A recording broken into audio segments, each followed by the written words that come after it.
بسم اللہ الرحمن الرحیم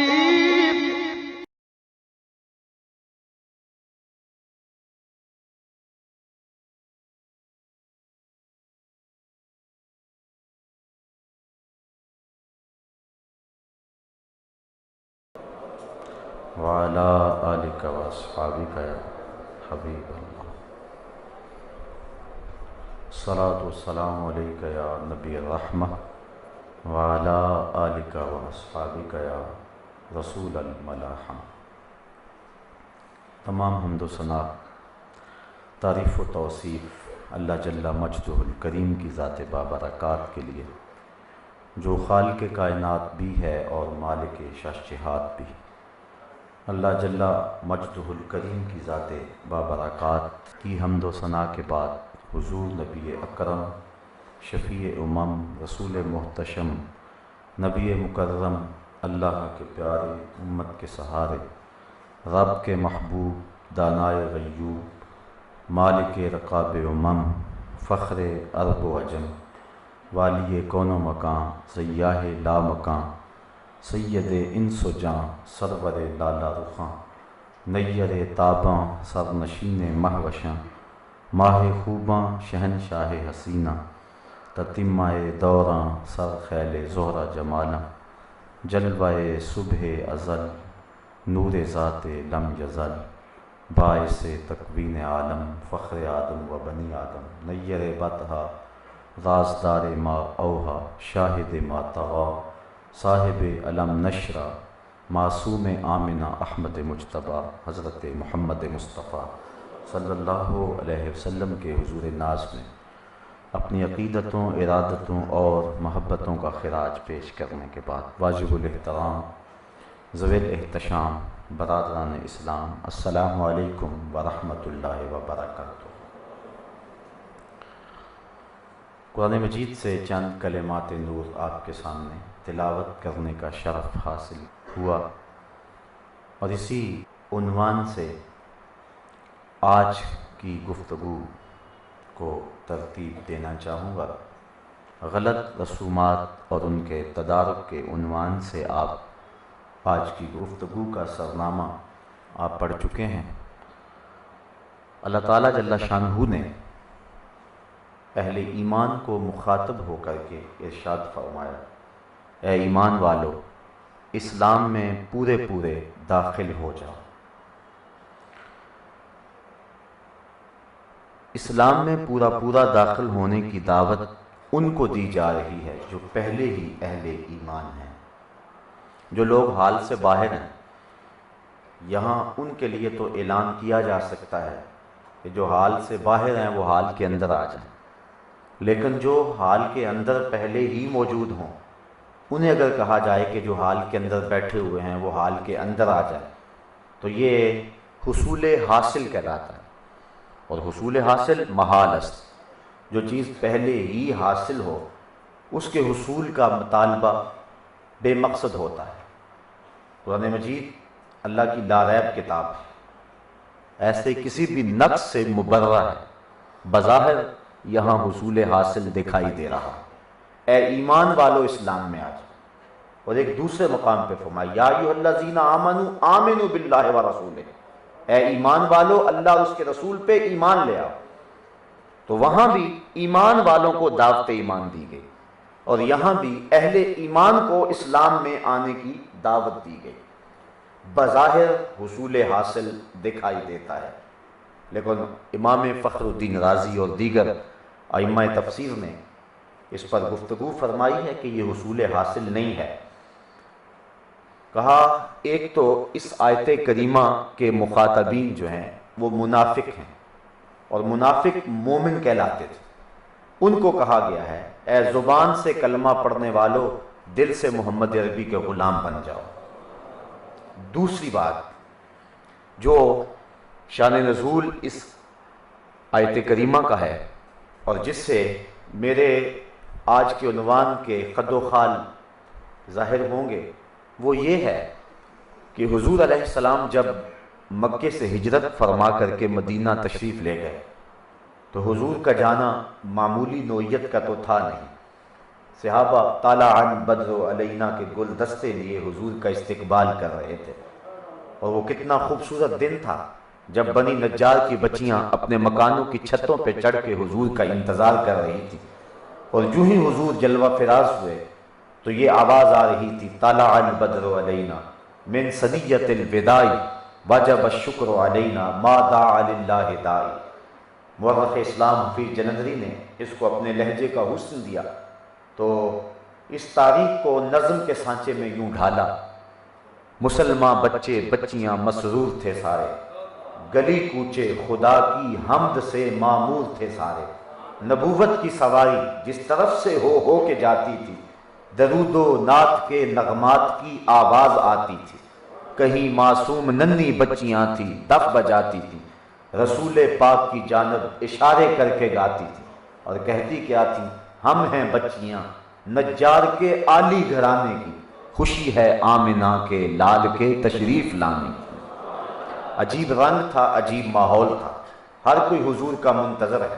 ابن ماجہ شریف میں روایت ہے جب حضور تشریف لائے تو حضور کے چہرے کی چمک سے مدینے کی گلیاں روشن ہو گئیں، اور شارحین لکھتے ہیں کہ یہ فقط مانوی نور نہیں تھا، ایک ہوتا ہے کہ مانوی طور پہ روشنی آنا، جس طرح آپ کہتے ہیں جناب آپ آئے تو محفل میں روشنی آ گئی، اس سے مراد تر و تازگی ہے، روحانیت ہے، فرحت ہے، بشاشت ہے، رونق ہے۔ حضور تشریف لائے تو مدینہ چمک اٹھا، تو اس سے کیا بشاشت روحانیت مراد ہے؟ یہ تو ہے ہی۔ تو شارحین کہتے ہیں کہ لوگوں نے اپنی آنکھوں سے مدینے کی کچی دیواروں کو چمکتے ہوئے دیکھا تھا، اور آقا کریم کے چہرے سے واقعی نور نکلتا تھا۔ اذا سر استنار وجہہ، جب مسکراتے تھے چہرے کی لکیروں سے نور نکلتا تھا۔ اور ام المومنین فرماتی ہیں کہ میں سوئی گما بیٹھی اور حضور کا گھر ہے، دیے میں جلانے کے لیے تیل بھی نہیں ہے، تو میں پریشان بیٹھی تھی کہ حضور جلوہ فراز ہوئے، تو میں نے عرض کی کہ حضور سوئی گم ہو گئی ہے، تو آقا مسکرا دیے۔ اب لفظ سنیے، کہتے ہیں فَتُبُيَّنَتِ الْإِبْرَةُ بِشُعَاعِ نُورِ وَجْهِهِ، تو حضور کے چہرے کی چمک سے میں نے گمی ہوئی سوئی کو تلاش کر لیا۔ تو گمی ہوئی سوئی کو تلاش کرنا یہ نور مانوی سے نہیں، نور حسی سے ممکن ہے۔ تو آقا کریم جب مدینے میں داخل ہوئے تو اتنی روشنی پھیلی، اتنے اجالے ہوئے کہ مدینے کی کچی دیواریں حضور کے چہرے کے انوار سے چمکنے لگیں، روشن ہو گئیں۔ گھر گھر حضور کا تذکرہ، ہر شخص حضور کا منتظر ہے، ہر بندہ عقیدتوں کے پھول لیے کھڑا ہے، اور ہر ایک کی آرزو ہے کہ حضور میرے گھر کے مہمان بنے۔ اب آقا کریم کس کا دل توڑتے ہیں؟ اونٹنی کی مہار اس کی گردن پہ ڈال دی اور کہا خلو سبیلہا ناقتی مامورۃ من اللہ، میری اونٹنی کی راہیں چھوڑ دو، یہ اللہ کے حکم کی پابند ہے، جو خدا کہے گا وہی کرے۔ اب جب بھی حضور کی ناقہ کسی کے گھر کے قریب سے گزرتی تو وہ کیا کہتے ہیں؟ حلما الینا یا رسول اللہ الی العدد والعدۃ والمنع، حضور ہمارے گھر آ جاؤ، ہمارے گھر بڑے کھلے ہیں، 4 مہمان آئے تو سنبھال بھی لیں گے، ہمارے پاس اسلحے بھی ہیں، کسی نے حملہ کیا تو منہ توڑ جواب بھی دیں گے۔ تو وہ عرض کرتا ہے، حضور فرماتے خلو سبیلہ، اس کی راہیں چھوڑ دو، جو خدا کہے گا یہ وہی کرے۔ اور بڑی خوبصورت بات، اور یقیناً آپ کو تسکین پہنچے گی، اتنا خوبصورت جملہ قبیلہ بنو نجار نے کہا، اور یہ حضور کے ننیال کا محلہ تھا۔ جب اونٹنی اس محلے سے گزری تو انہوں نے کہا حلما الی اخوالنا یا رسول اللہ الی العدد والعدۃ والمنع، حضور ادھر تو آ جاؤ نا، یہ تو آپ کے ماموں کے گھر ہیں۔ تو حضور فرماتے ہیں کہ میری راہیں چھوڑ دو، اونٹنی کو جو اللہ کا حکم ہوگا وہی کرے گی۔ لوگ منتظر رہے۔ پھر کیا ہوا؟ سہل اور سہیل 2 یتیم بچے تھے، اور ان کی خالی جگہ پڑی ہوئی تھی، اور مدینے کے لوگ وہاں چوہارے خشک کیا کرتے تھے۔ اونٹنی جا کے وہاں بیٹھ گئی۔ نیویں آندہ پرونا ہے میرا نبی، کوٹھیاں تے چڑھے ویخ دے رہے ہیں۔ اونٹنی کو اٹھایا گیا، پھر بیٹھ گئے، پھر اٹھایا گیا، پھر بیٹھ گئے۔ قریب ترین مکان حضرت ابو ایوب انصاری رضی اللہ تعالی عنہ کا تھا۔ وہ دوڑتے دوڑتے آئے اور حضور کا سامان اٹھانے لگے، اور عرض کی حضور اونٹنی کو اب نہ اٹھانا، اب تو میرے مقدر جاگ اٹھے۔ پھر حضور کو گھر لے گئے، گھر گھر حضور کی باتیں، ہر لب پہ حضور کے تذکرے۔ آپ جانتے ہیں کہ مدینے میں سیاسی اور معاشی تغلب اور تسلط یہود کا تھا، سیاست پر بھی اجارہ داری ان کی تھی، اور وہاں کے جو حالات تھے معاشی وہاں بھی استحکام انہیں حاصل تھا۔ جب لوگ حضور کے گرد جمع ہونے لگے تو سب سے زیادہ فکر یہود کو ہوئی۔ انہوں نے کہا کہ اگر یہ شخص اس طرح لوگوں کی عقیدتوں کا مرکز رہا اور لوگ ایک ایک کر کے اس کے قریب ہوتے گئے تو پھر ہماری تو دکانداری ختم ہو جائے گی، تو ایسے کرو کہ اس سے بحث کریں، مناظرہ کریں، اگر ہمارے سوالوں کا معقول جواب دے گئے تو پھر اگلا مرحلہ کیا ہوگا، لاحِ عمل کیا ہوگا، پھر سوچیں گے، اور اگر یہ جواب نہ دے سکے تو ہم ڈنڈورا پیٹیں گے کہ نبوت کا اعلان ہے اور ہمارے سوالوں کا جواب بھی نہیں دے سکے۔ علماء یہود نے ایک میٹنگ کی اور اس میں انہوں نے 100 سوال ترتیب دیے۔ عبداللہ ابن سلام پڑھے لکھے شخص تھے اور علمی خاندان سے تعلق تھا۔ کہا تم پڑھے لکھے ہو، سلیقہ شعار ہو، بات کرنے کا ڈھب رکھتے ہو، گفتگو کا انداز رکھتے ہو، تم جاؤ اور جا کے مسلمانوں کے اس نبی سے بات کرو، سوالوں کا جواب ملا تو پھر ہم سوچیں گے، لیکن اگر اس سوال کا وہ یہ جواب دیں تو اس پر یہ اعتراض کرنا، اس کا یہ جواب دیں تو اس پر یہ اعتراض کرنا۔ پورا سوال نامہ انہوں نے ذہن میں ترتیب دیا، اور عبداللہ ابن سلام خود بھی پورے سوال ترتیب دے کے گھر سے چلے۔ علماء یہود نے ہاتھ اٹھا لیے کہ خیر سے واپس پلٹے، لیکن تقدیر ہنس کے کچھ اور ہی کہہ رہی تھی۔ سودا لینے کے لیے بازار گئے، ہاتھ اس کے بکے جس کے خریدار گئے۔ عبداللہ ابن سلام جب حضور کے مجلس میں پہنچے، اس وقت حضور صلہ رحمی پر گفتگو کر رہے تھے۔ جو تیرے سے تعلق توڑے تو اس سے تعلق جوڑ، جو تجھے محروم رکھے تو اس کی جھولیاں بھر دے۔ یہ کونے میں جا کے بیٹھ گئے، حضور کی باتیں سنتے رہے۔ وہ جو گٹھڑی اٹھا کے لے گئے تھے سوالوں کی وہ کھل گئی اور سارے سوال تتلیوں کی طرح اڑ گئے۔ مرشد اقبال اللہ اکبر رومی کہتے ہیں، اے لقائے تو جواب ہر سوال، حل شود ہر مشکلت بے کیلو کال۔ تیری ملاقات ہی تو سارے سوالوں کا جواب، اور بغیر کسی پوچھے سارے مسئلے حل ہو گئے۔ اور اقبال کہتا ہے، مرید ہندی، وہ کہتا ہے یک نظر کر دی و آداب فنا آبختی و خنک روزے کہ خاشا کے مرا وا سوختی، کہ ایک نظر کی اور میرے سارے مسئلے حل کر دیے۔ نظر کی جولانیاں نہ پوچھو، نظر حقیقت میں وہ نظر ہے، اٹھے تو بجلی پناہ مانگے، گرے تو خانہ خراب کر دے۔ تو عبداللہ ابن سلام جو سوالوں کی ایک بھاری گٹھڑی اٹھا کے گئے تھے، جب حضور کو دیکھا سارے سوال بھول گئے، گٹھڑی کھل گئی، سوال تتلیوں کی طرح اڑ گئے۔ عبداللہ ابن سلام بیٹھ کے حضور کے چہرہ نور کو دیکھ رہے ہیں۔ مجلس اختتام کو پہنچی، فرمایا عبداللہ ابن سلام آؤ کدھر آئے؟ عرض کی حضور آپ کا غلام بننے آیا، تیری تک کے ادامہ میں مرید ہو گئی، سارے سوال بھول گئے، کہا میں غلام بننے آیا۔ عبداللہ ابن سلام حضور کے دامن رحمت میں آ گئے۔ اب وہ جو انتظار میں تھے کہ تھوڑی دیر کے بعد عبداللہ ابن سلام آئیں گے اور ساری کہانی سنائیں گے کہ میں نے کیا سوال کی، انہوں نے کیا جواب دیے، تو جب ان کے کانوں تک یہ خبر پہنچی کہ عبداللہ ابن سلام بھی حضور کے غلام بن گئے، علماء یہود سے اپنے جذبات پر قابو نہ رہا اور وہ دوڑے دوڑے مجلس نبوی میں آن پہنچے اور عبداللہ ابن سلام کو کوسنے دینے لگے کہ تو نے یہودیت کی ناک خاک آلود کر دی، تو نے رسوا کر دیا یہودیت، تو نے کوئی سوال کیا ہوتا انہوں نے جواب دیا ہوتا پھر تو مان لیتا، ہم سمجھتے کہ علمی پیاس بجھ گئی، تو مطمئن ہو گیا، لیکن ہم نے سنا کہ تو نے سوال بھی کوئی نہیں کیا اور تو نے اسلام اختیار کر لیا ہے، یہ بات ہماری سمجھ سے باہر ہے۔ عبداللہ ابن سلام بولے کہ یہ بات میری سمجھ سے بھی باہر ہے، مجھے نہیں پتا چلا میرے ساتھ ہوا کیا، بس اتنا پتا ہے کہ جب میں آیا اور اس پیارے محبوب کے چہرے کو دیکھا، عرفت انا وجہہ لیس بوجہ کذاب، تو میں نے سوچا کہ یہ چہرہ کسی جھوٹے کا ہو ہی نہیں سکتا، چہرہ ہی ایسا تھا۔ اس کو صاحب مشکات نے بھی لکھا، امام ابو داؤد نے اس کو ابو داؤد شریف کے اندر بھی لکھا، اور بھی لوگوں نے اس واقعہ کو بیان کیا، کہنے لگے کہ جب میں نے اس محبوب کے جمال جہاں آرا کو دیکھا، عرفت انا وجہہ لیس بوجہ کذاب، تو میں نے جان لیا کہ یہ چہرہ کسی جھوٹے کا نہیں ہو سکتا۔ دیکھنے والے کہا کرتے ہیں اللہ اللہ، یاد آتا ہے خدا دیکھ کے صورت تیری. اللہ نے محبوب کی صورت ہی ایسی بنائی ہے کہ جو دیکھتا ہے پھر وہ مانتا چلا جاتا ہے. اب عبداللہ ابن سلام چونکہ پڑھے لکھے شخص تھے، وہ اسلام لے آئے اور یہودیوں میں ایک اہم شخصیت تھے، اور جب وہ اسلام لے آئے تو سالبہ بھی اسلام لے آئے، ابن یامین بھی اسلام لے آئے، اسد بن قعب بھی اسلام لے آئے، قیس بن زید بھی اسلام لے آئے، اور ان کے ساتھ ایک باقاعدہ گروپ اسلام کے اندر داخل ہوا.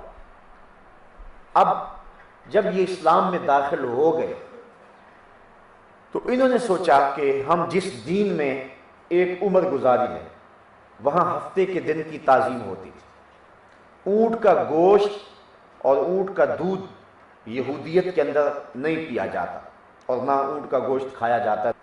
تو ہم جس دین میں رہے ہیں وہاں اونٹ کا گوشت کھانا جائز نہیں ہے، دودھ پینا جائز نہیں ہے، ہفتے کے دن کی تعظیم کا حکم دیا گیا ہے. اب ہم اسلام میں آ گئے تو اسلام اونٹ کا گوشت کھانے کی تاکید نہیں کرتا، مباح ہے، میسر ہے، طبیعت مانتی ہے، حالات ہیں تو کھا لو، ورنہ کوئی بات نہیں.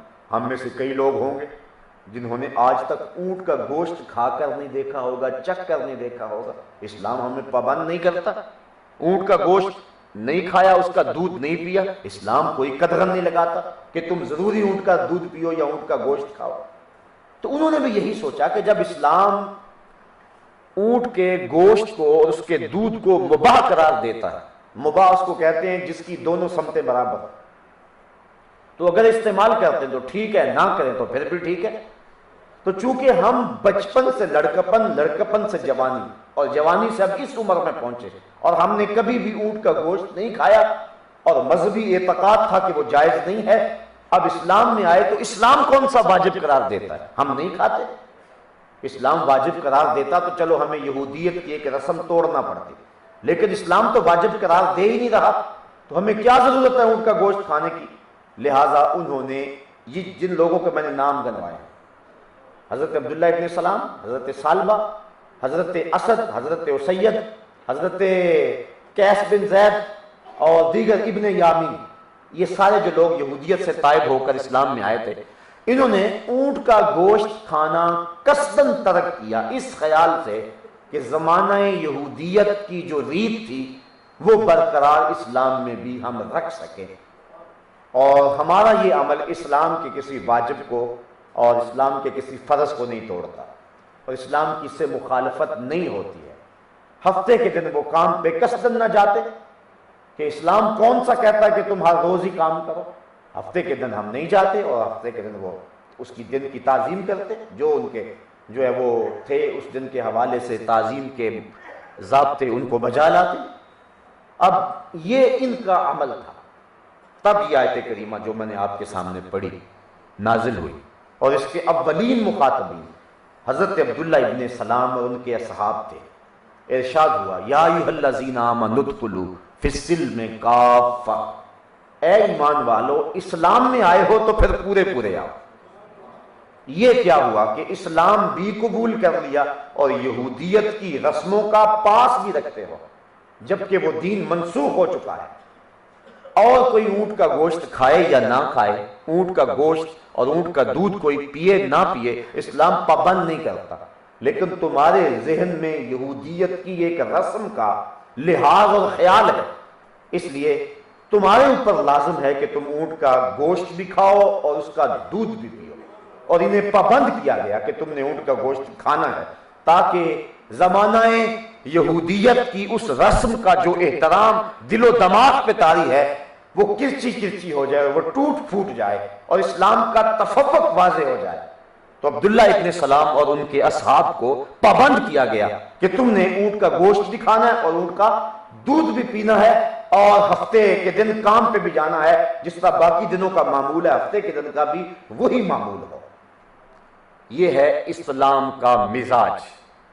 اسلام اپنے ماننے والوں کے حوالے سے اتنا غیرت مند دین ہے جس رسم سے اسلام کی کوئی قدر پامال نہیں ہوتی تھی، جس رسم سے کوئی واجب نہیں ٹوٹتا تھا، جس رسم کو ادا کرنے سے کسی فرض سے ٹکراؤ نہیں تھا. اسلام نے یہ گوارا نہیں کیا کہ کوئی میرا ماننے والا ہو اور غیروں کی رسموں کو ملحوظ رکھتا پھرے۔ اقبال کہتا ہے اس چمن میں پیروے بلبل ہو یا تلمیذ گل، یا سراپا نالا بن جا یا نوا پیدا نہ کر، یا تو پھول کی طرح ہو جا کہ بدن ٹکڑے ٹکڑے ہو جائے تیری آواز نہیں آنی چاہیے، یا پھر بلبل کی طرح ہو جا کہ شور و غوغا تیری زندگی کا مقصد ہو۔ تو یہ نہیں ہے کہ کبھی تو ادھر کبھی تو ادھر، اس چمن میں پیروے بلبل ہو یا تلمیذ گل، یا سراپا نالا بن جا یا نوا پیدا نہ کر، آدھا تیتر آدھا بٹیر، یہ اسلام کا مزاج نہیں ہے۔ اسلام چاہتا ہے کہ میرا جو ماننے والا ہے وہ سر سے لے کر پاؤں تک میرا ہی ہو، اور کسی سمت وہ نظر اٹھا کر بھی نہ دیکھے۔ شاید اسی کا نام ہے توہین جستجو، ہو منزل کی تلاش تیرے نقش کفے پا کے بعد۔ یہ اسلام کا مزاج ہے، اس سے ہم اسلام کا مزاج سمجھ سکتے ہیں۔ یہ بظاہر ایک عام سی بات ہے، لیکن اس سے اسلام کی غیرت کو سمجھا جا سکتا ہے کہ اسلام اپنے ماننے والوں کے حوالے سے کتنا حساس دین ہے، اسلام اپنی انفرادیت کی اور اپنے تشخص کی کیسے حفاظت کرتا ہے، اور اپنے ماننے والوں کے حوالے سے اسلام کی نزاکت کیا ہے۔ اس سے ہم ساری بات سمجھ سکتے ہیں کہ عبداللہ ابن سلام اور ان کے اصحاب کو اس چیز کی اجازت نہ دی گئی کہ وہ یہودیت کی ایک رسم کو ملحوظ رکھیں، گو وہ شریعت کے کسی ضابطے سے ٹکراتی نہیں تھی۔ اب اس شان نزول کو ذہن میں رکھیں اور اسلام کے اس مزاج کو سامنے لائیں۔ اب آ جائیں آپ رسم حنا کی طرف، اب آ جائیں آپ بسنت کی طرف، اب آ جائیں آپ ویلنٹائن ڈے کی طرف، اب آپ آ جائیں گڑولیاں بھرنے سے لے کے شام کلندر کی موسیقی تک، اور آپ آ جائیں اب جو ہے وہ دیکھیں اپنے مزاج زندگی کو اور اپنے انداز معاشرت کو، اسلام کی غیرت بھی دیکھیں اور ادھر اس انداز کو بھی دیکھیں، اور پھر دیکھیں کہ ہم اپنی زندگی کیسے گزار رہے ہیں۔ اگر کوئی رسم اسلام کے ضابطے سے ٹکر نہیں لے رہی لیکن اس رسم کا تعلق کسی اور دین سے ہے تو اسلام اس کو بھی گوارا نہیں کرتا، اور اگر کوئی رسم اسلام کے بنیادی اصولوں سے ٹکر پیدا کر رہی ہو تو وہ کس طرح جائز ہوگی اور اس کو کس طرح ہم سینے سے لگا کر کے مسلمان کہلا سکتے ہیں۔ اب بار بار اس پہ غور کریں، اگر میں چاہوں تو اس پہ 2 گھنٹے گفتگو بھی کروں، اور اگر آپ چاہیں تو اسی بات پہ رک جائیں اور غور کریں کہ اسلام کا مزاج کیا ہے، اپنے ماننے والوں کے حوالے سے اور رسوم و رواج کے حوالے سے اسلام کی غیرت کا تقاضا کیا، اور وہ کیا چاہتا ہے اپنے ماننے والوں کے حوالے سے۔ وہ کہتا ہے میرا ہو اور کسی غیر کی طرف نظر اٹھا کے دیکھے، یہ کیسے ہو سکتا ہے؟ اب میرا ہے، اسلام نے کیا اس کو زندگی گزارنے کا اصول نہیں دیا؟ خوشی اور غم کے موقع پہ اس کو ہدایات نہیں دی؟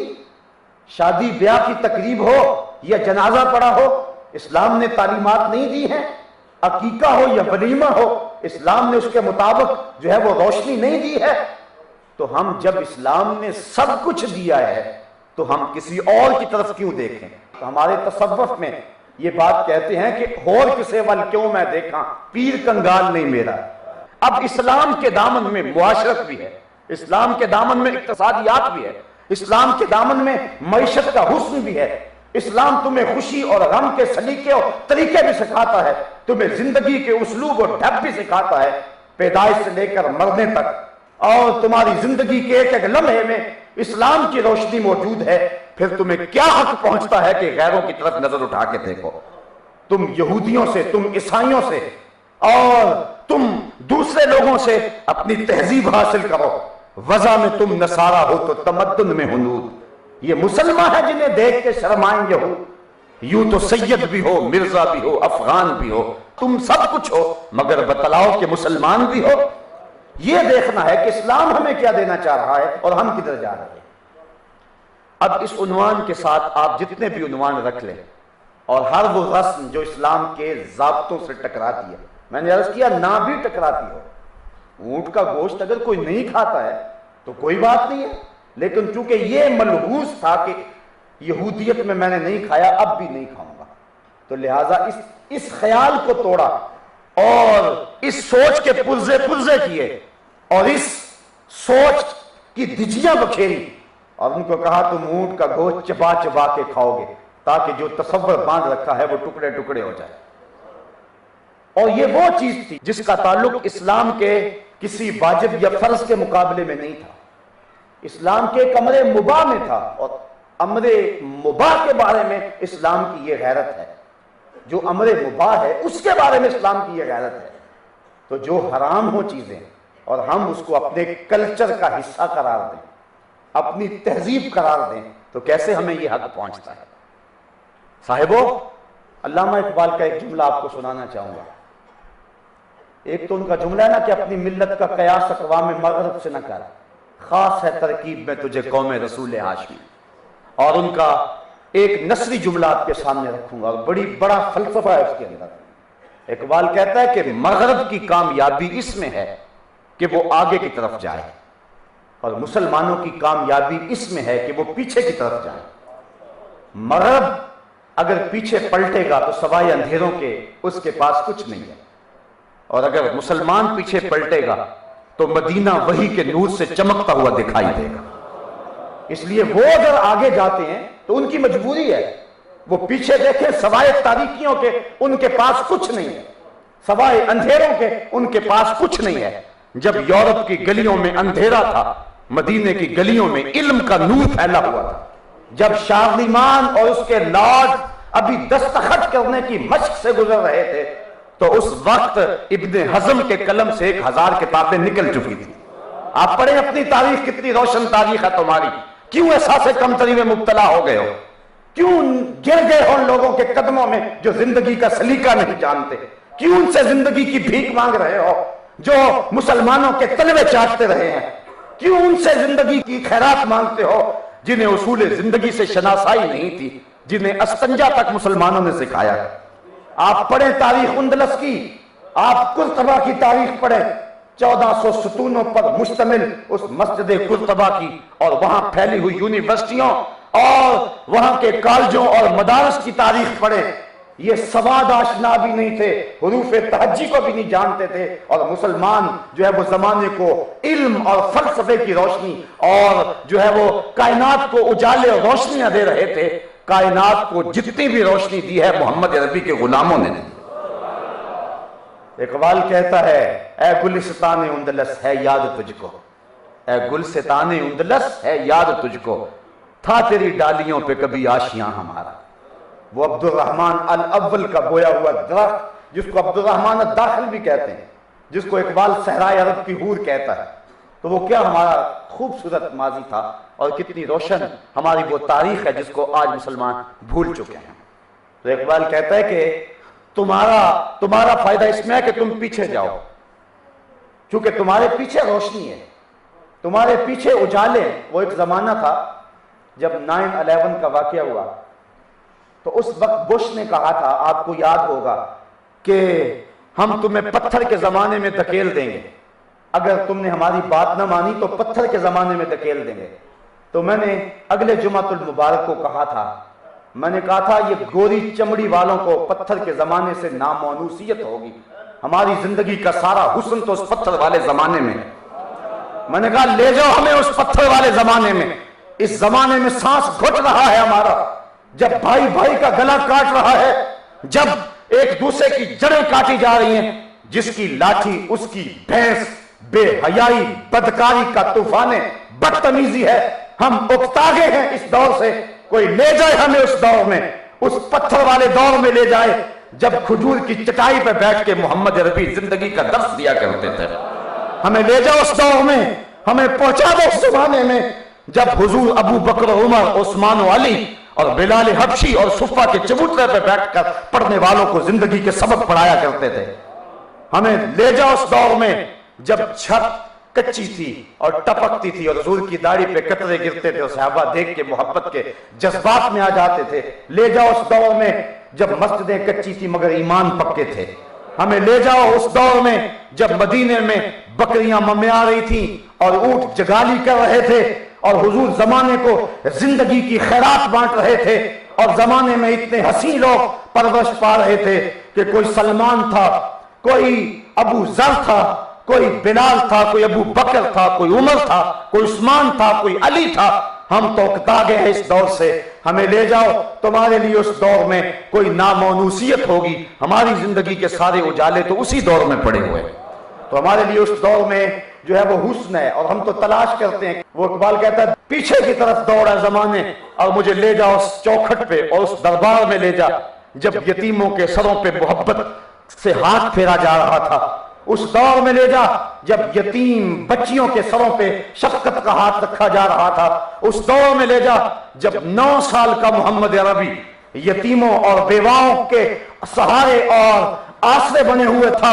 وَأَبْيَضُ يُسْتَسْقَى الْغَمَامُ بِوَجْهِهِ سَمَالُ الْيَتَامَى عِصْمَةٌ لِلْأَرَامِلِ. لے جاؤ ہمیں اس دور میں. تمہارے لیے وہ دور غیر مانوس ہوگا، لیکن ہماری زندگی کا تو سارا حسن اسی دور میں ہے.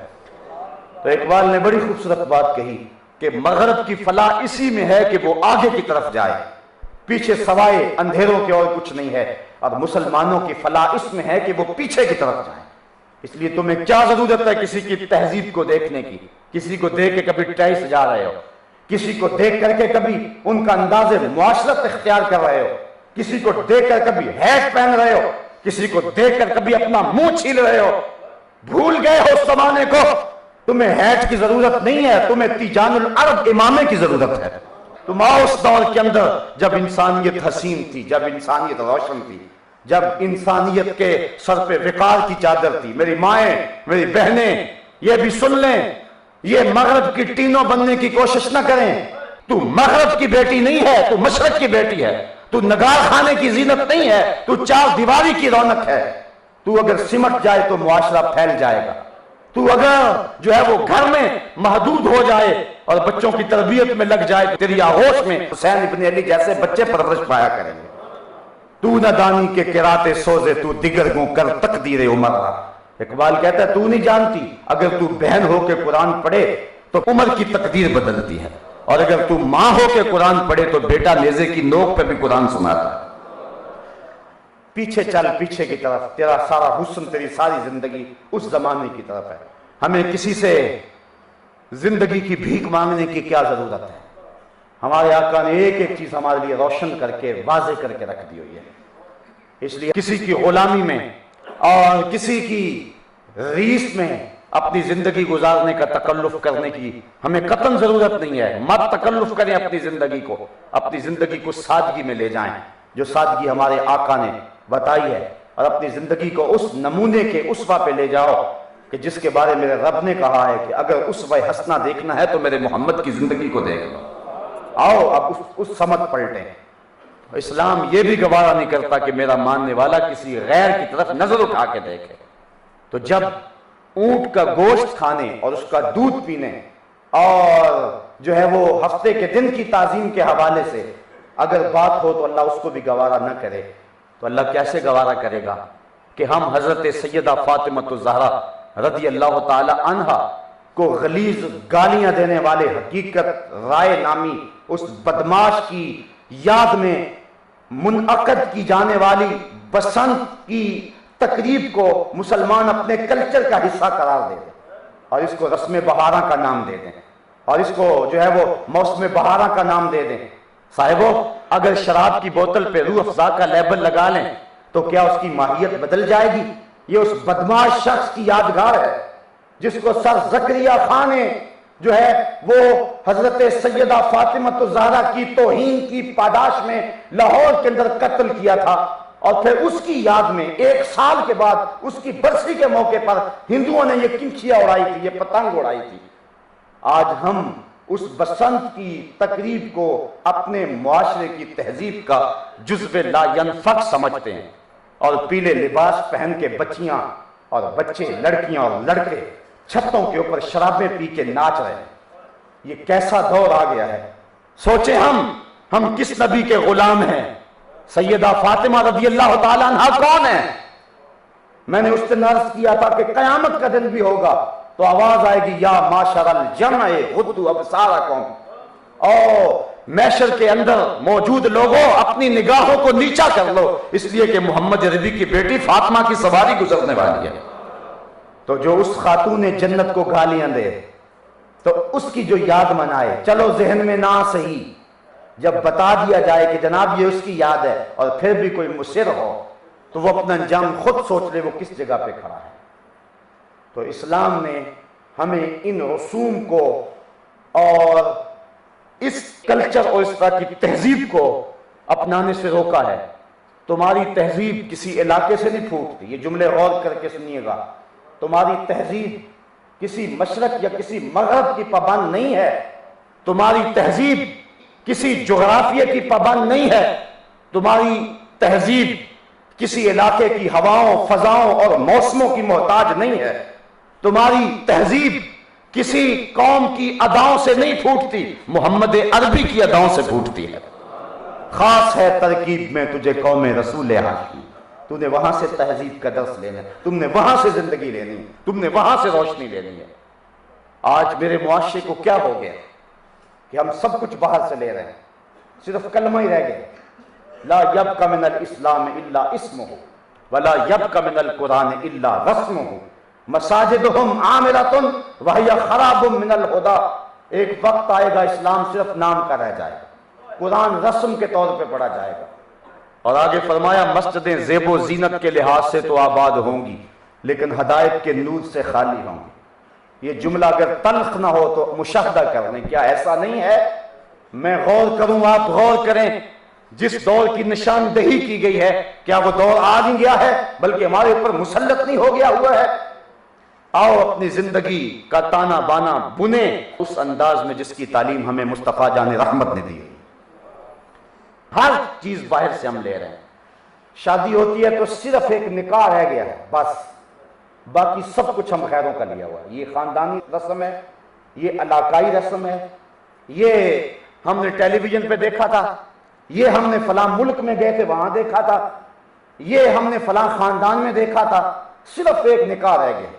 اور وہ بھی کئی ایسا کرتے ہیں کہ نکاح بھی 5 دن پہلے پڑھا لیتے ہیں کہ یہ جو آنا ہے چند لمحوں کے لیے مولوی کا سب کچھ ڈھول ڈمکے روکنے پڑیں گے اور وہ ساری بدتمیزی روکنا پڑے گی، یہ چند لمحوں کا تعطل بھی کیوں ہو، تو نکاح جو ہے وہ کسی اور جگہ ہی پڑھا لو اور باقی جو شادی کی تقریب میں یہ نکاح کی خلل بھی نہ برداشت کرو اور جو چاہو تم کرو، آوارہ ہو جاؤ رسم حنا کے نام سے۔ کیا بدتمیزی ہے، کیا بدتمیزی ہے رسم حنا کے نام سے کہ پردے اتار پھینکے گئے اور بال کھول لیے گئے، ہاتھوں میں ڈھولک ہیں اور تھالیوں میں چراغ رکھے ہوئے ہیں اور محلے کے اوباش لڑکے جو ہے وہ راہوں میں کھڑے ہوئے ہیں اور اپنی نظروں کو پلید کر رہے ہیں، اور بدقسمتی یہ ہے بدقسمت باپ بھی درمیان میں کھڑا ہوا ہے، بے غیرت بھائی بھی ساتھ کھڑا ہوا ہے۔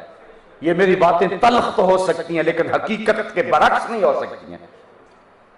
میں کس معاشرے کا رونا رہوں، کس دور کی بات کروں جب لاہور کے اندر ایک لڑکی ڈانس کر رہی ہے اور ایک بوڑھا شخص 500 روپے کے نوٹ کے ٹکڑے کر کے اس کے اوپر پھینکتا ہے۔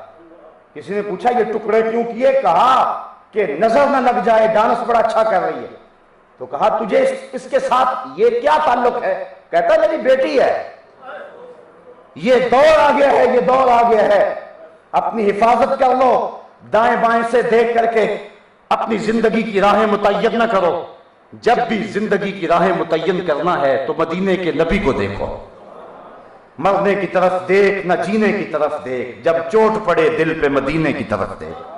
تو نے اس زندگی سے روشنی لینی ہے، اس زندگی سے اجالے لینے ہیں۔ وہ میں نے اس دن بھی کہا تھا کہ آج کل ایک فیشن ہے کہ لوگ کیا کہیں گے۔ ہر بندہ کہتا ہے کہ میں چاہتا ہوں یار ٹھیک ہے لیکن لوگ کیا کہیں گے۔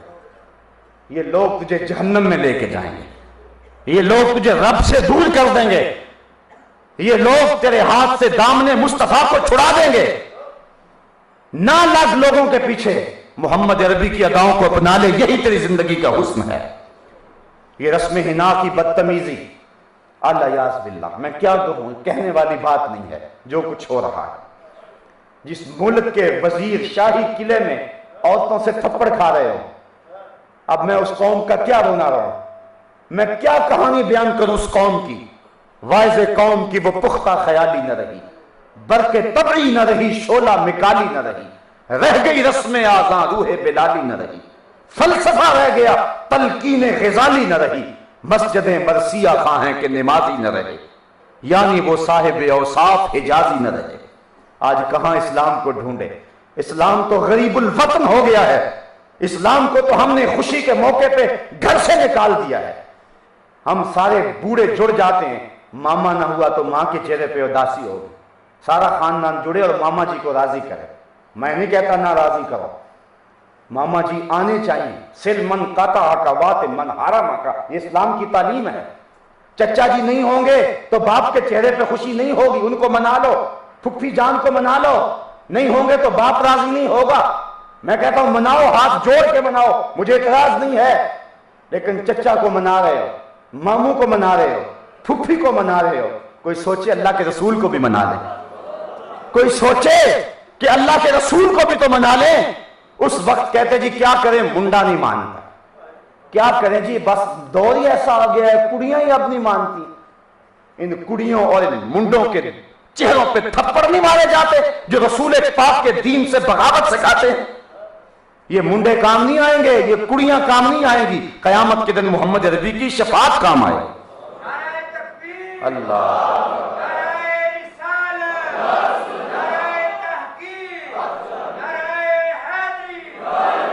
تیرے صوفے ہیں فرنگی، تیرے قالین ہیں ایرانی، خون کے آنسو رلاتی ہے جوانوں کی تن آسانی، ہر کوئی مست مئے ذوق کے تن آسانی ہے، تو مسلمان ہو یہ انداز مسلمانی، حیدری فقر ہے نہ دولت عثمانی ہے، تم کو اسلاف سے کیا نسبت روحانی ہے، وہ معزز تھے زمانے میں مسلمان ہو کر، تم خار ہوئے ہو تارک قرآن ہو کر۔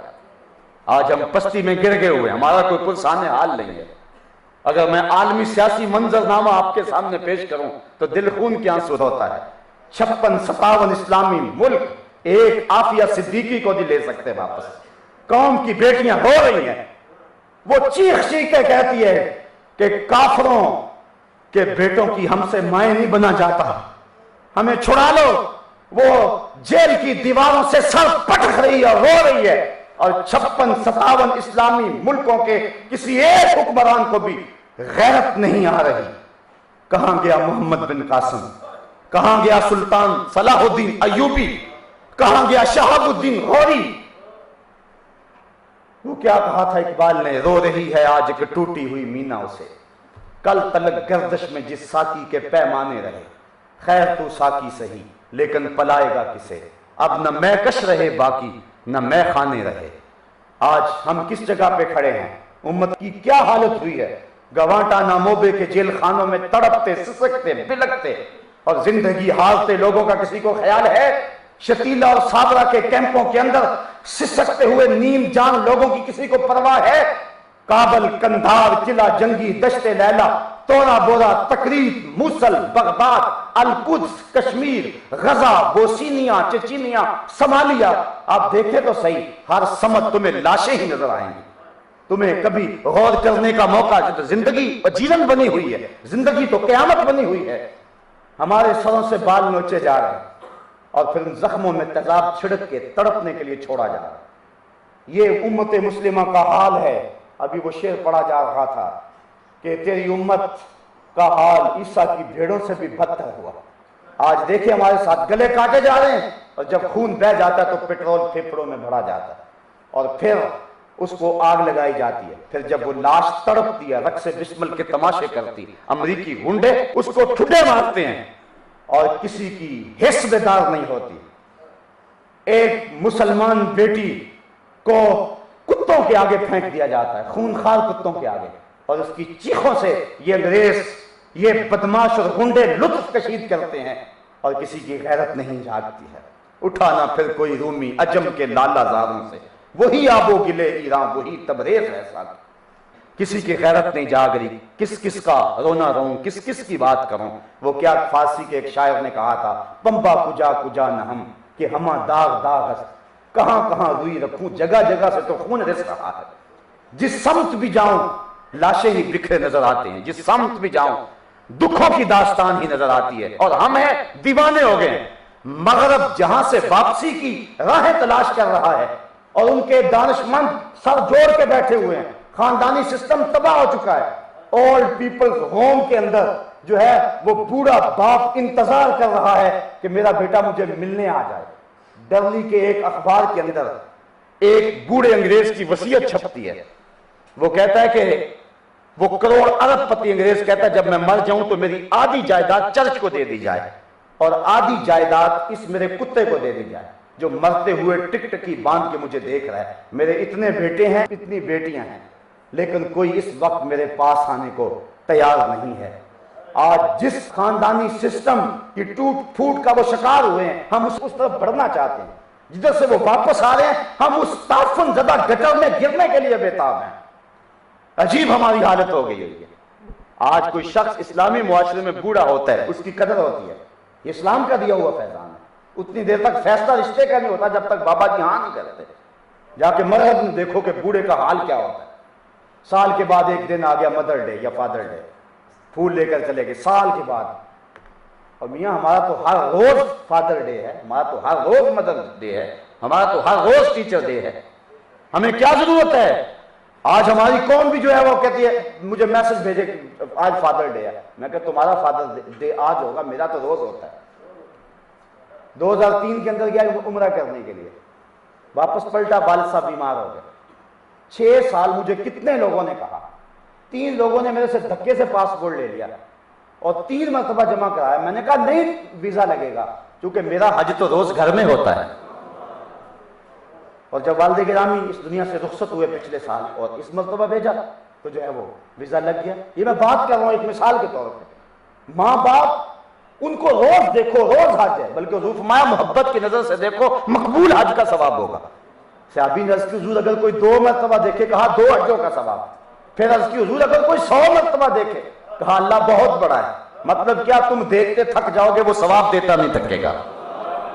ہمارا تو ہر روز فادر ڈے ہے، ہمارا تو ہر روز مدر ڈے ہے۔ تم کس تہذیب کے پیچھے لگے ہو جنہوں نے 365 دنوں کے اندر ایک دن رکھا ہوا ہے ماں کے لیے، جنہوں نے 365 دنوں کے اندر ایک دن رکھا ہوا ہے باپ کے لیے، جنہوں نے 365 دنوں کے اندر ایک دن رکھا ہوا ہے استاد کے لیے۔ یہاں تو بیٹا جب گھر سے نکلتا ہے تو ماں کے قدم چوم کے نکلتا ہے، اور وہ اگر ماں کو ملنا بھول جائے یا باپ کو ملنا بھول جائے تو اس کا سارا دن بے چین رہتا ہے اور گھر پلٹتا ہی ماں کو سلام کرتا ہے۔ ہمارا تو یہ دین ہے، تم کس کے پیچھے دوڑ رہے ہو؟ کوئی اٹریکشن ہی نہیں ہے جس تہذیب کے اندر تم اس کے پیچھے لگے ہوئے ہو۔ تمہیں اشتہارات کی کثرت نے، مغرب نے جو مہم چلائی ہے اس نے دیوانہ کر دیا۔ ذرا جھانک کر کے دیکھو اس گٹر میں وہ کتنے تعفن زدہ ہیں اور نکلنے کی کوئی راہ تلاش کر رہے ہیں اور کوئی راستہ نہیں مل رہا، انہیں راستہ نہیں مل رہا۔ وہ پریشان ہیں ان لاکھوں بچوں سے جن کا باپ ان کو قبول کرنے کے لیے تیار نہیں ہے۔ وہ پریشان ہیں ان بیٹیوں سے کہ جو 13 سال کی عمر میں بچہ جنم دے دیتی ہیں، وہ پریشان ہیں اس اپنے دور سے، اور انہیں مجبور ہو کے فیصلہ کرنا پڑا ہم جنس پرستی کا۔ جس معاشرے میں یہ پارلیمنٹ کے اندر گند پاس کیا جائے، کیا تم اس معاشرے کا حصہ بننا چاہتے ہو اور اس کو اپنے لیے آئیڈیل معاشرہ قرار دے سکتے ہو؟ لوگ بیرون ملک سے پلٹ کے آتے ہیں تو پھر تعریفیں کرتے نہیں تھکتے۔ میں کہتا ہوں انہیں کیا تعریفیں سناتے ہو، وہاں کے گند اور غلاظتوں کا تذکرہ کرو۔ ان کا کیوں نشان ہو گیا ہماری قوم کا، ساری بھاگی چلی جا رہی ہے۔ صاحبو اپنی تہذیب کو سیکھو، اپنی زندگی کے پیچھے آؤ اور زندگی کا حسن تلاش کرو، اور زندگی کا حسن تمہیں کہیں نہیں ملے گا۔ اس کو کہتے ہیں جدت۔ اگر عورت لباس پھینک دیتی ہے، دوپٹہ اتار دیتی ہے تو اس کو جدت نہیں کہیں گے، یہ تو قدامت ہے۔ آپ پڑھیں تاریخ جاہلیت کی، وہ برہنہ طواف کرتے تھے کعبۃ اللہ کا، یہ تو جہالت کی طرف جانا ہے۔ اسلام نے اس کو جو عروج دیا ہے وہ پردہ دیا ہے، حیا کی چادر دی ہے۔ عورت برقعے کو اپنے لیے قید خانہ نہ سمجھے۔ میری بہن یہ تیری آبرو کا پہرا ہے، یہ تیرے حیا کا تیور ہے، تیری چادر تیری آبرو کا پتہ دیتی ہے، دور سے پتہ چلتا ہے شریف زادی آ رہی ہے، یہ اپنے لیے عزت کا نشان سمجھ۔ آج مغرب گھبرایا ہوا ہمارے حجاب سے، اور اگر کوئی عورت حجاب کرتی ہے تو اس کو گولی مار دی جاتی ہے۔ میاں تم آزادی اظہار کی بات کرتے ہو، جو جون سا لباس پہننا چاہے اس کو پہننے دو، لیکن وہ گھبرا گیا، کھوکھلا ہو گیا ان کا معاشرہ۔ لیکن ہم ہیں تو ہماری ابھی تک آنکھ نہیں کھلی۔ آؤ دیکھیں، حضور کی اداؤں کو اپنائیں، حضور کی زندگی کو، حضور نبی رحمت صلی اللہ علیہ وسلم کے طریقہ زندگی کو اختیار کریں۔ آج حال یہ ہے کہ بیساکھی ہوتی ہے تو ہم گھر میں مٹھائی لے کے آتے ہوتے ہیں، یہ مٹھائی ہے بیساکھی کی، ہمارا کیا تعلق ہے ہم سے؟ یہ آپ نے نوائے وقت کے اندر چند دن قبل پڑھا، ایک عورت نے بچہ اٹھایا ہوتا اور اس نے کرشن کا لباس پہنا ہوا تھا، وہ پیلا لباس کرشن کا، وہ کرشن ان کا دیوتا ہے، اور وہ اتنا کمزور دیوتا تھا کہ اس کی بیوی کو اغوا کر لیا گیا تو اس کو ہنومان کی مدد لینی پڑی اور پھر جا کے بیوی واپس ملے، لیکن بیوی پھر بھی اس دیوتا کی بیوی پھر بھی اسے تعلق رکھے ہوئے تھی۔ کتنے مکڑی کے جالے سے بھی کمزور دین ہے اور تم ان کے پیچھے بھاگ ان کی نقل کرتے پھرتے ہو۔ تمہارا دین کتنا خوبصورت ہے، کتنا خوبصورت دین ہے تمہارا، وحی کے نور سے روشن دین ہے تمہارا، محمد کی اداؤں کے سانچے میں ڈھلا ہوا دین ہے تمہارا۔ یہ دین جو ہے وہ روشنیوں کا منبع اور مصدر ہے۔ زمانے نے اگر روشنی لینی ہے تو آج بھی آئے محمد عربی کی چوکھٹ سے اس کو اجالے ملیں گے، در در بھٹکنے کی ضرورت نہیں ہے۔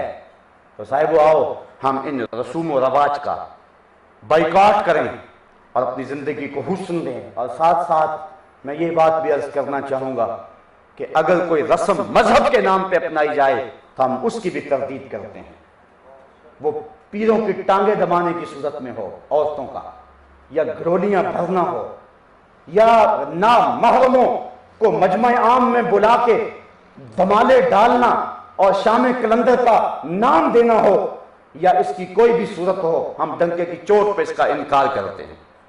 جو شریعت کے مزاج سے بات ٹکراتی ہے چاہے وہ کسی بھی روپ میں آ جائے، ہم اس کا کبھی بھی اقرار نہیں کریں گے، ہم اس کا انکار کریں گے۔ آؤ تمہیں بتاؤں تصوف کیا ہے۔ لوگوں نے تصوف کو سمجھا ہی نہیں ہے، پیری مریدی تو تماشا بن گیا ہے۔ فلک نے بخشی ہے انہیں خواجگی جو جانتے نہیں روش بندہ پروری کیا ہے، جنہیں پتہ ہی نہیں ہے کہ طریقت کس کو کہتے ہیں، جس کو پتہ ہی نہیں ہے کہ پیری مریدی کا اسلوب کیا ہے، جس کو پتہ ہی نہیں ہے کہ من کے محاسبے کی کیفیت کیا ہوتی ہے، جس کو پتہ ہی نہیں ہے کہ اندر کی ستھرائی کیسے ہوتی ہے۔ حضرت داتا صاحب کشف الماجوب میں فرماتے ہیں لیست تصوف رسومن ولا علومن، تصوف چند رسموں کا نام نہیں ہے، مختلف رنگوں کے پٹکے پہننے کا نام تصوف نہیں ہے، ڈھول کی تھاپک پہ ناچنے کا نام تصوف نہیں ہے، محمد عربی کی اداؤں کو ماننے کا نام تصوف ہے۔ اقبال کہتا ہے فقر قرآن احتساب ہست و بود، فقر قرآن احتساب ہست و بود، نئے ربابو مستی و رقص و سرود، فقر اریاں گرمی بدر و حنین، فقر اریاں بانگ تکبیر حسین۔ ڈھول کی تھاپک پہ ناچنے کا نام فقر نہیں ہے، کربلا کی گرمی میں حسین کی للکار کا نام فقر ہے۔ بدر و حنین میں خواجہ بدر و حنین کی اداؤں کا نام تصوف اور طریقت ہے، اپنی زندگی کو حضور کے قدموں میں ڈال لینے کا نام طریقت ہے۔ پتہ نہیں تم نے کہاں سے سیکھا، اوروں سے سنا تم نے، اوروں سے کہا تم نے، کچھ ہم سے سنا ہوتا کچھ ہم سے کہا ہوتا، جن سے مل کر زندگی سے عشق ہو جائے وہ لوگ آپ نے شاید نہ دیکھے ہوں مگر ایسے بھی ہیں، جو انسانوں کو مردہ کر دیتے ہیں اور جو فکر کی بالیدگی دینے کی بجائے فکر کے سوتے بند کرنے کی کوشش کرتے ہیں، جو متحرک اور فعال انسانوں کو بزدل، کمزور اور تعطل کا شکار کر دیتے ہیں، وہ دین مصطفیٰ کی فکر کا فروغ نہیں کر رہے، وہ افلاطون کی فکر کا فروغ کر رہے۔ یہ بات تلخ ہوگی لیکن اس کے بغیر کہے میں اپنی گفتگو کو مکمل نہیں کر سکتا ہوں۔ حضرت ابو اسحاق اصفہانی علیہ رحمہ، آپ جنگل میں گئے تو دیکھا کچھ لوگ گھاس کھاتے ہیں اور اللہ اللہ کرتے ہیں۔ حضرت امام ابو اسحاق اصفہانی نے لکھا، داتا صاحب کشف الماجوب میں لکھتے ہیں، پڑھے تصوف، پتہ نہیں کہاں سے لوگوں نے تصوف پڑھا۔ آپ نے ان کو دیکھ کر کہا آکلۃ الحشیش ہا ہونا انتم و امت محمد فی الفتن، تم یہاں گھاس کھاتے پھرتے ہو اور نبی کی امت فتنے میں ہے، اس کو فتنے سے کون نکالے گا؟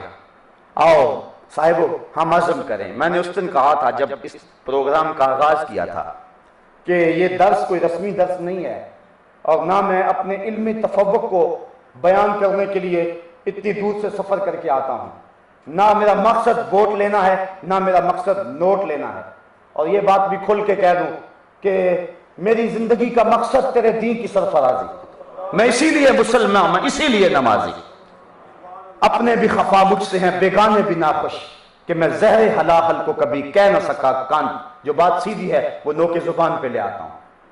مجھے پتا ہے کہ اس سے بڑی مقاومتیں، بڑی مخالفتیں، نکتہ چینی کی آندیاں ہیں، ناموافق حالات کے جکڑ ہیں، لوگ کیا کچھ نہیں کہتے، لیکن مجھے اس سے غرض نہیں ہوتی، مجھے پتا ہے میں مصطفیٰ کی نظروں میں صدق